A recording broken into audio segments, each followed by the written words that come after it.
personal appearance of SHO. Yes, Mr. Khan, where is your SHO? Have you shown him the photographs?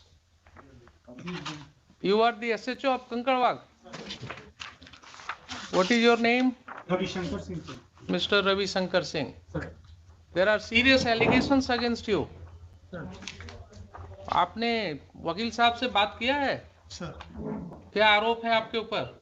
ये कि sir कि मेरे presentation में वहाँ पर खड़ा होकर खाली करा दिया गया। आपने वहां पर खड़ा होकर के खाली कराया? ये आरोप उनका है सर। आपके ऊपर आरोप है कि आपने प्राइवेट रेस्पोंडेंट को मदद किया और बिना किसी कोर्ट के आदेश के आपने अपने तरफ से जोड़ आजमाइश किया, अपनी वर्दी का गलत इस्तेमाल किया और जो व्यक्ति पोजीशन में था उसको आपने खाली करा दिया। इसके लिए आपका क्या कहना है बताइए? सर ये आरोप सरासर असत्य है सर।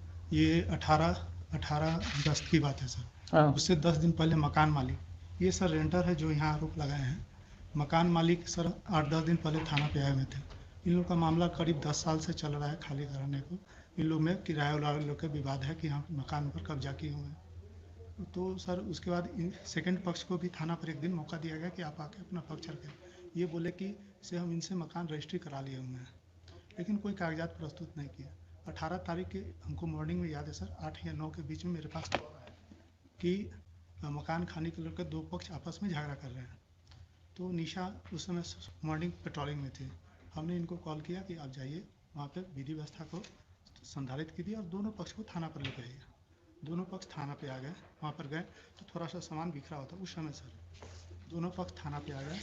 दोनों पक्ष से थाना आने पर मेरे द्वारा बताया गया कि सर कि अगर आपको कोई FIR करनी है तो आप आवेदन दें। उसी बात उसी मोहल्ला से सभी लोग आ गए थाना पे कि सर दोनों पक्ष को समय दिया जाए, लोग केस नहीं करना चाहे। फिर वो लोग आपस में ही बातचीत करने लगे। उसके बाद सर हमको एक समझौता पत्र बना के दिए कि हम जो इसमें रह रहे थे कि 1.5 महीना में सर हम मकान खरीदे हुए हैं, तो उसमें 2 गवाह का साइन है। वो दोनों गवाह को हम प्रस्तुत कर देंगे। अगर वो बोल देंगे कि हम नहीं लिए हुए हैं तो हम खाली करके स्वतः चले जाएंगे। फिर किराएदार सर चले गए और अपना सारा सामान अंदर रख के रहने लगे। करीब 50 दिन के बाद जो किराएदार थे सर जो यहाँ केस किए हैं तो वो स्वतः खाली करके चले गए। ये थाना को कोई जानकारी नहीं और विदिन 50 उस डेज में कभी ना वो थाना आए, ना हमने कभी उनको कभी कॉल किया, न कभी मेरे सामने वो सर आए और न कभी अपना पक्ष रखे। और वो बगल में ही किसी के रूम में जाके शिफ्ट हो गए अपना सामान। मतलब सर वो भी हम नहीं जानते कि कहाँ पर शिफ्ट हुए, लेकिन सुनते हैं 100 मीटर के अंदर में ही कहीं पर रह रहे हैं। उसके बाद सर वो पत्राचार करने लगे तो हमने दोनों पक्ष पर 107 कर दिया। बस सही यही है सर। आपने जितनी बातें कहा वो सारी बातें रिकॉर्ड हो गई सर मालूम है आपको? Yes sir yes sir yes sir. तो ये बताइए कि ये कब से आपने जिम्मा लिया मकान मालिक और किराएदार को थाना पर बुला करके और खाली कराने का जिम्मेवारी शुरू किया लेकर? सर ये मेरे पास ये हम लोग क्या थी जानकारी में नहीं है सर। ये दोनों झगड़ा करने लगे सर। और जब जिस समय दोनों अगर झगड़ा कर रहे थे तो कानून में आपके पास पावर था ना उनके ऊपर एक्शन लेने का। लॉ एंड ऑर्डर प्रॉब्लम्स अगर था सर तो आपको एक्शन लेने का पावर था। दोनों पक्ष तो आपने दोनों को थाने पर ले जा करके ये खाली कराने की जो प्रक्रिया शुरू हुई ये क्यों हुआ आपके थाने में? सर न मेरे द्वारा खाली कराया गया है न मेरे द्वारा सामान निकाला गया। दोनों पक्ष ही आपस में दीजिए साहब, कहाँ है pen drive? Sir pen drive को जरा प्ले कीजिए।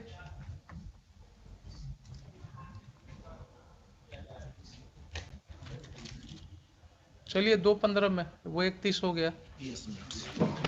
2:15 में हम लोग इसको प्ले करेंगे। इसको आप तब तक रेडी करके रखिएगा। सिविल में उनको राइट है क्या?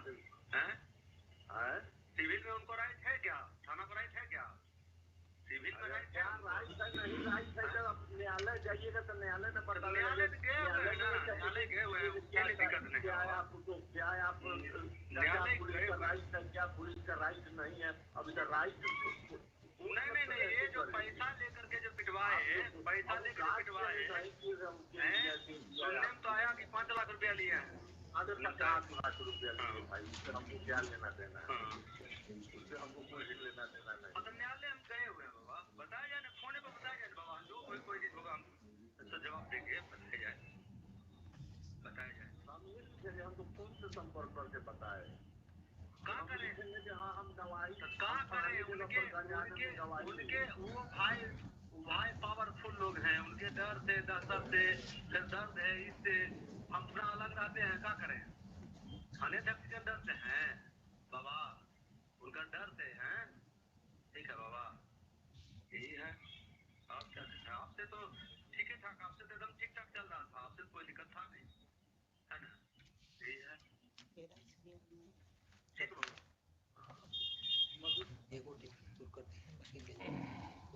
सुन लिया आपने मिस्टर खान? जी हजूर। इन लोग का तो कोई आवाज है नहीं हजूर उसमें। नहीं आवाज और नहीं दूसरी है। बात और है कि ये कोर्ट बोले यहाँ ट्रायल नहीं कर रहा है, लेकिन this is certainly a matter to be investigated. हाँ इन्वेस्टिगेटर इसमें हजूर एक बात और है, इन्होंने जरा कहा। सा एक एक मेरी इस बात का जवाब। हाँ जी। अभी हमने इसने जो लिखित आवेदन दिया उस पर एफआईआर क्यों नहीं हुआ? क्यों उसको बुलाया जा रहा है बार बार एफआईआर करने के लिए? एफआईआर का क्या उसके और जो हजूर उन्होंने जो पिटीशन दिया एफआईआर का, उसकी कॉपी तो इसमें लगाया नहीं उन्होंने। ये आप उल्टा बस मत कीजिए। You are custodian of the records, please try to understand your position. हम तो समझ you are a state, you don't argue like an adversarial litigant। Litigant भाई आपकी प्राइवेट लाइन नहीं है इनसे, वो प्राइवेट रिस्पोंडेंट जब आएंगे तब देखेंगे।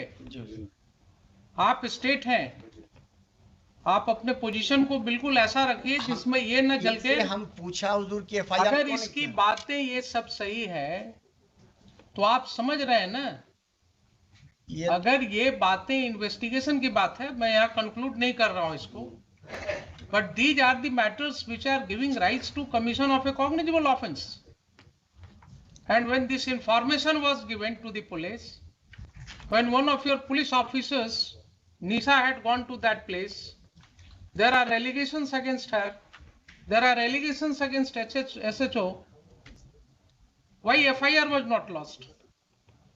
Why FIR was not lodged? Answer me this question first. FIR के लिए उनसे कहा गया हजूर, एफआईआर के लिए उनसे पूछा गया, वो एफआईआर लॉन्च ही नहीं किया। अभी आपके मिस्टर प्रभुनाथ चौबे जो हैं इंस्पेक्टर, ही इज सेइंग ना कि आपका पेपर्स हमारे पास आया हुआ है, डिफरेंट जगह से सब आया है आपका।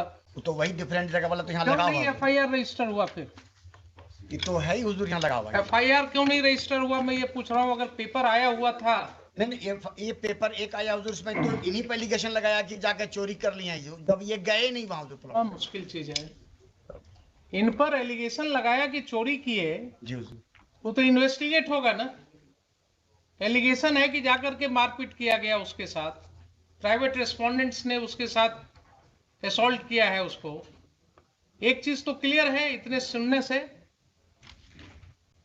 ठीक है, उसको बाद में उसको क्लैरिटी देंगे, लेकिन प्राइमा फेसाई तो बिल्कुल क्लियर है कि साहब ये व्यक्ति पोजीशन में था इस प्रॉपर्टी के, लेकिन ये व्यक्ति पोजीशन में था। तो इनकार कहाँ का जा रहा हुजूर, कहाँ अगर इनकार जब खुद ही छोड़ के चले गए तो ये क्या कर सकते? आप केस मत बनाइए। मैं आपको फिर से रिक्वेस्ट कर रहा हूं, फिर से आपको मैं रिक्वेस्ट कर रहा हूं, being a constitutional court, don't attach yourself with one of the parties. The ramification will be very bad. If the police officers start acting in collusion with the persons who are indulging in unlawful activities, then that person no longer remains a police officer. Then he is a gunda in the ways of police. Then he may fall in the category of a terrorist. You are using a state power. You are using a state power for an unlawful gain. There are serious allegations that, and you are admitting that yes, he was in possession. If he was in possession, then how he has been thrown out from that house?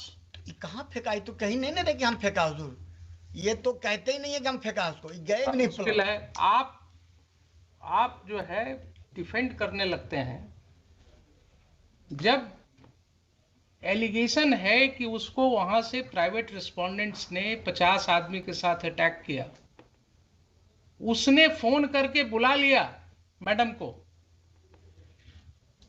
तो आपने जांच करना था ना कि उसके phone से madam को फोन आया है कि नहीं आया है। इनके फोन का जांच हुआ? कितने बजे की घटना है?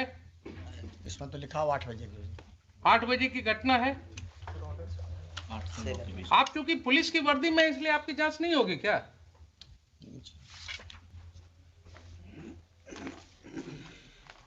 ये सब स्थिति हो गई है। अब ये सब स्थिति हो गई है। ये पहला केस नहीं है।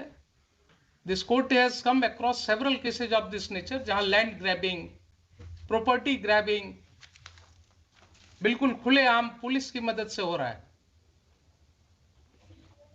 इनकी संपत्ति की जरा जांच कराइए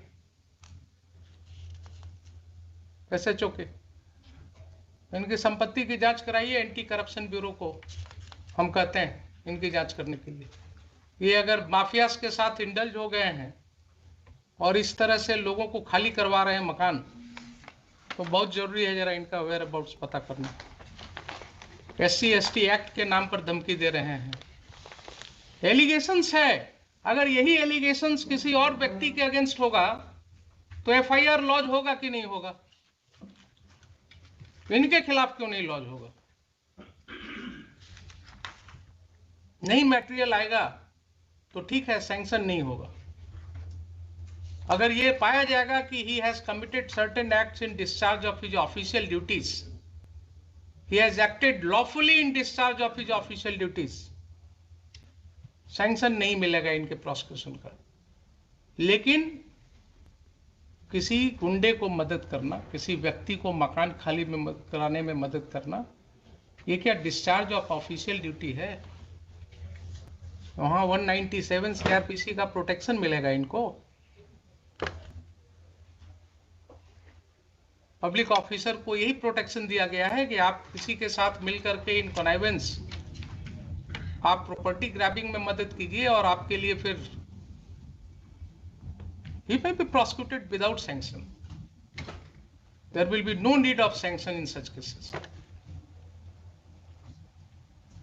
तो ये मुझे बताइए कि FIR लॉस क्यों नहीं हुआ? अगर नहीं हुआ तो मुझे शाम तक FIR चाहिए। मुझे शाम तक FIR चाहिए। आप मंगवाइए। और जो भी रिटर्न कंप्लेंट आया है इनका पिटिशनर का, that should be registered as a first information report immediately and inform this court. And these two officers as well as Mr. Chaube, they will not investigate those cases. I will issue certain directions to SSP right now, and their conduct will be examined by the senior police officers. आप मुझे बताइए 4 बजे। There are serious allegations. If those allegations are true, then that will have a wide ramification. FT भी दिया है, 2 दिन से उनको धमकी मिल रही है। कोई आदमी आके बोलता है तुम्हारी हत्या हो जाएगी, वो डरे हुए।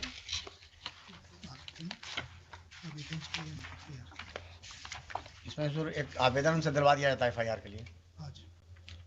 आज दिलवा दिया जाए। कुछ नहीं, जो इंफॉर्मेशन है आवेदन पर FIR होता है क्या? आप क्यों इनके साथ अटैच हो जाते हैं? कुछ आपको बोलते हैं गलत सही, आप बिना कुछ टेस्ट किए हुए कोर्ट में बोल देते हैं। FIR के लिए क्या रिटन जरूरी है? कंप्लेंट तो कुछ बताएंगे। रोज आपके SI जो है इंफॉर्मेशन, जो अपने इंफॉर्मेशन पर FIR रजिस्टर करते हैं, वो क्या करते हैं? Oral information is not an information for registration of FIR। क्या आप खान साहब, बार बार मैं आपको आगाह कर रहा हूं कि आप इनके साथ अटैच मत होइए। You are a state lawyer, you have to protect the citizens. आप बिल्कुल इम्पार्शियल होकर के काम कीजिए। ये आपको वैसे ही कुछ बोलेंगे कान में और आप कोर्ट में बोल देते हैं उसको, विदाउट रियलाइजिंग कि यहाँ लॉ क्या है। रिटर्न दिलवा दीजिए। जब वो व्यक्ति पुलिस ऑफिसर को बोल रहा है, टेलीफोन पर भी बोल रहा है, आपने सुना कि नहीं सुना कि मुझे मारा गया? वो बोल रहा है ना कि 50 आदमी मिल करके घुस गया घर में, मारा गया, निशा मैडम को बुलाया टेलीफोन से, वो आकर के मेरी वाइफ को जबरदस्ती खींच करके और पुलिस स्टेशन ले जा रही थी। मुझे पुलिस स्टेशन में ले जा करके बैठाया गया सुबह से शाम तक। कहाँ है उसका सीसीटीवी फुटेज? लाइए पुलिस स्टेशन का, वो सब डेट्स का। पुलिस को क्या मतलब है इस सब केसेज में पढ़ने का? How police is taking upon itself कि किसका मकान खाली कराना नहीं कराना। अब हम जरा सा बता दें हुजूर को फैक्ट्स, तभी कुछ बात होगा। हम फैक्ट्स तो हम आपको एफिडेविट फाइल कराएंगे, इसमें हम आपको एफिडेविट फाइल कराएंगे। मुझे पहले ये बताइए, देखिए बार बार आपको कर रहे हैं कि जब कोर्ट के नॉलेज में इस तरह की बातें आती हैं एक कॉमन सिटीजन के द्वारा, एंड स्टेट के माइट के अगेंस्ट लड़ना किसी को आसान नहीं होता है। क्या बोल रहा है वो आदमी कि एक ऑफिसर इंचार्ज जो होता है थाना का, उसको अपने एरिया में क्या पावर है हमको मालूम है, हम तो भागे चल रहे हैं डर से, क्योंकि इन्होंने धमकी दिया कि SC ST केस में तुमको फंसा देंगे। आप उस व्यक्ति की समझ रहे हैं बात? वो जान रहा है कि ऑफिसर इंचार्ज को क्या पावर है, वो फंसा देंगे। और यही चीज हम रोज कर रहे हैं, देख रहे हैं कि कैसे फंसाया जा रहा है। और जरा इनकी प्रॉपर्टी की भी जांच होनी चाहिए, कितना कमाए हैं वो भी पता लगना चाहिए, कहां कहां ये प्रॉपर्टी ग्रैबिंग करा रहे हैं। बताइए मुझे 4 बजे FIR करा। FIR करा करके मुझे चाहिए जो फर्स्ट इंफॉर्मेशन आपके यहाँ रिसीव हुआ है, इन राइटिंग हुआ है या ओरल हुआ है, what ever allegations he has made, पूरी तरह से ये करके FIR करा करके लाइए, मुझे बताइए। I will take up this case at 4 o'clock।